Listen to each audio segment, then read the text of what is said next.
አዶናይ ከባድ ፍቅር ውስጥ ነበር። እወድሻለሁ እሞትልሻለሁ አይነት ፍቅር ብቻ ሳይሆን ዋይ እሱ የነበረበት ፍቅር ስለ ቀለበት ማሰር፣ ስለ አብሮ መኖር፣ ስለ ወደፊት የሕፃን ስም ማሰብ የሚጀምርበትን አይነት ፍቅር ውስጥ ነበር። ለራስህ መንቀሳቀስ የምታቆምበትና ለእኛ መንቀሳቀስ የምትጀምርበት አይነት ፍቅር። እናም አዶናይ ከጃኒ ጋር የነበረው በትክክል ያ ነው።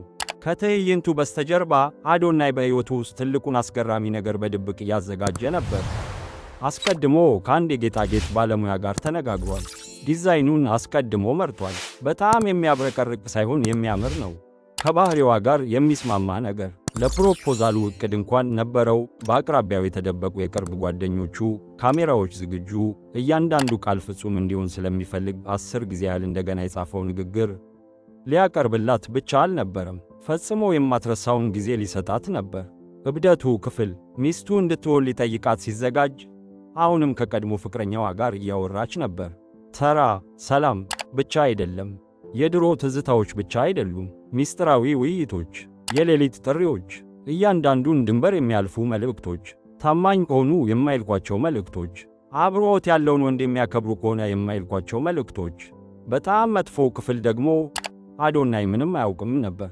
በንጹሕ ዓላማ እየተንቀሳቀሰ ነበር። መጀመሪያ መረጋጋትን በመገንባት ላይ ማተኮር ስለፈለገ የተወሰኑ ዕድሎችን እንኳን ውድቅ ያደርጋል። ዝግጁ መሆን ፈልጎ ነበር። የሚገባትን ሰው መሆን ፈልጎ ነበር። አንድ ቀን ሁሉም ነገር ተለወጠ። የቀድም ፍቅረኛዋ ከአዶናይ ጀርባ ሆና ስታወራው እንደነበረ የተለያዩ ማስረጃዎችን በኦንላይን ለቀቀ።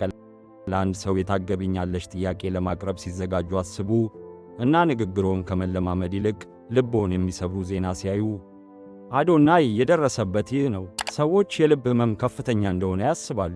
ማልቀስ፣ መጮህ፣ ነገሮችን መስበር። ነገር ግን አንዳንድ ጊዜ የልብ ሐዘን ዝም ይላል። በክፍል ውስጥ ቁጭ ብሎ ትዝታዎችን እያዳመጠ የትኞቹ ጊዜያት እውነተኛ እንደሆኑና የትኞቹ ውሸቶች እንደሆኑ እያሰበ ነው። እወድሻለሁ የሚለው እውነተኛ ወይም ሐሰት እንደሆነ እያሰበ ነው። ለዘላለም እያሰቡ ያለ ሌላኛው ሰው ሙሉ በሙሉ እንዳልተገኘ መገንዘብ ነው። ትክክለኛውን ጊዜ እየጠበቀ ነበር። ምን እንደሚሰማው መገመት ይችላሉ። አገባታለሁ ከሚለው ሰው ክደት ሲያጋጥመው፣ ይህ ደግሞ ታሪኩን የበለጠ ከባድ የሚያደርገው ነው። ከውጪ ፍጹም ይመስሉ ነበር፣ ነገር ግን ከካሜራ ጀርባ ችግሮች ነበሩ። እና አንዳንድ ጊዜ ፍቅር ያሳውራል።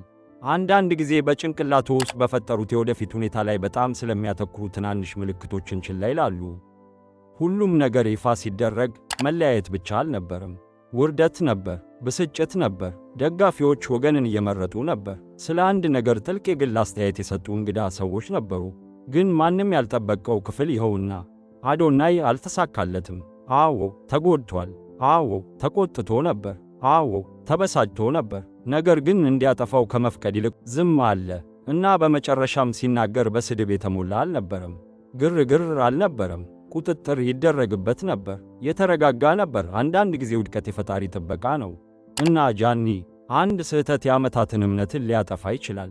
ቺት ማድረግ ስለ ሌላ ሰው ብቻ አይደለም፣ አክብሮት ማጣትም ጭምር ነው። አንድ ሰው የሰጠውትን ስሜታዊ ደህንነት ስለ ማፍረስ ነው።